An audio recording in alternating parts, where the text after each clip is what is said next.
हरियाणा के नोह में एक यात्रा जो दुर्गा वाहिनी माता के नाम पर यात्रा निकाली गई थी, उस यात्रा के दौरान एक बड़ा तशद्दुद हुआ जिसके नतीजे में 6 लोगों की अब तक के मौत हुई और करोड़ों रुपए की जायदादें फूंक दी गईं, गाड़ियों को राख के ढेर में बदल दिया गया और एक फॉल्स प्रोपेगेंडा किया गया कि नूह के इलाके में जो ऊपर पहाड़ पर जो मंदिर है, उस मंदिर में 2500 लोगों को होस्टेज बना दिया गया है और ये प्रोपेगेंडा सोशल मीडिया के तहत फ़िरका परस्तों ने किया कि 2500 हिंदू मंदिर में फंसे हुए हैं और इसको मेन स्ट्रीम मीडिया ने भी खूब उछाला कि पुलिस उन लोगों को रेस्क्यू कर रही है, प्रोटेक्शन दे रही है, वो लोगों को बाहर निकाला जा रहा है।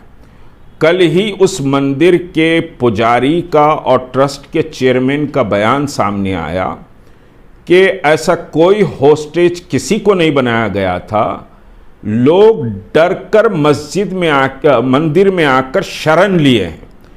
कोई समझिए कि दूसरे मज़हब के लोग मंदिर पर कोई हमला नहीं किए हैं और वो प्रोपेगेंडे का नतीजा हुआ कि बुरी तरीके से कम्युनल वायलेंस हरियाणा के मुख्तलिफ मकामात पर फैला।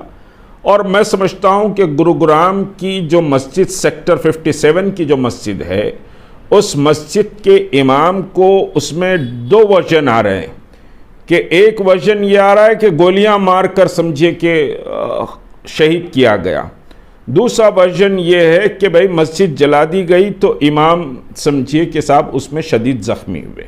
लेकिन चूंकि 3 लोग वहाँ ज़ख्मी हुए थे, इमाम मौलाना साद के साथ जो मस्जिद के इमाम थे, जो बेचारा बिहार से आया था, 21 साल का नौजवान, जिसने चंद दिन पहले हिंदू मुस्लिम एकता पर और एक थाली में खाना खाने पर एक ऐसी नज़म पढ़ी जिसको सुनकर दिल दहल जाता है और उस शख्स को आप समझिए कि गोलियों से भून देते हैं। और 2 लोग अभी भी हॉस्पिटल में बहुत सीरियस 2 नौजवान हैं। पूरी मस्जिद को राख के ढेर में तब्दील कर दिया गया। तो ये एक जो प्रोपेगेंडा है आरएसएस और बीजेपी सोशल मीडिया का, वो मुल्क में नफ़रत की फ़िज़ा को फैलाना चाहते हैं। ये दरअसल रियल गुजरात का समझिए कि साहब, ये रियल गुजरात का रिहर्सल नहीं बल्कि रियल गुजरात फिल्म है जो 2002 में गुजरात में हुआ, वही आज मणिपुर में हो रहा है और उसी को समझिए कि साहब हरियाणा में किया जा रहा है। फिर ट्रेन में एक शख्स 4 लोगों को गोली मारता है, ये कहकर के मोदी और योगी के साथ रहना पड़ेगा और उस पर ना योगी का बयान आता है ना उस पर मोदी का बयान आता है कि ये नफ़रत का प्रचार करने वालों को हम बर्दाश्त नहीं करेंगे। ये कोई बयान नहीं आता है, जबकि ये बयान आना चाहिए था। तो बहरहाल समझिए कि और फिर कावड़ियों की यात्रा जो बरेली से आ रही थी, मस्जिद के सामने चले गए रूट चेंज करके और वहाँ पर एसपी ने उसको रोक दिया, उसको एसपी ने रोक दिया। तो फिर उसके बाद हुआ ये कि उस एसपी का ट्रांसफ़र कर दिया गया।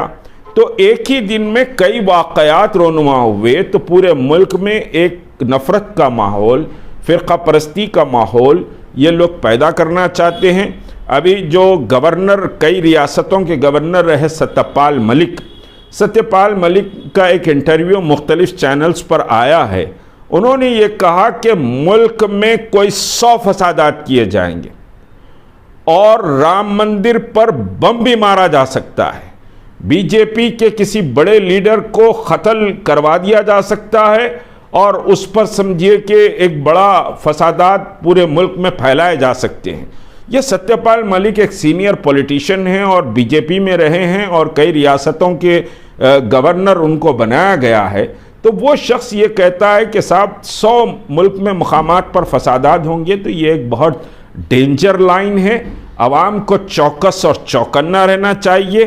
फ़िरका परस्तों को उखाड़ कर फेंकने के लिए आवाम को मुत्तहद होना चाहिए ताकि यह मुल्क तरक्की करे और भाईचारगी इसमें बाकी रहे और लोगों के मज़हब का एहतराम और एक दूसरे के एहतराम के साथ ये मुल्क आगे बढ़े। हम यही चाहते हैं।